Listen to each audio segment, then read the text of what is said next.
Ano, alis ka dyan ha, baka mabagsakan ka ng itak. Natanggalin lahat. Papatayin ka mo. Masisira yung dito.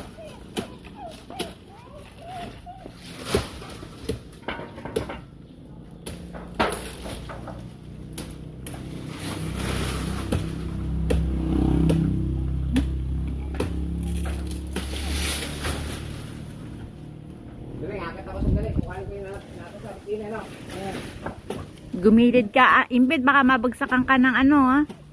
Yung hindi sinasadyang mabitawan niya itak.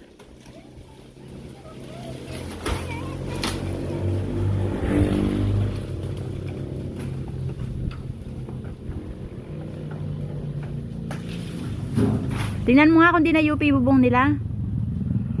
Hindi ba? Baka bukas nasa barangay tayo kaya bisperas ng Pasko. Mga session tayo ng Pasko. Hindi, yun ang sinasadya. Oo ano yun eh.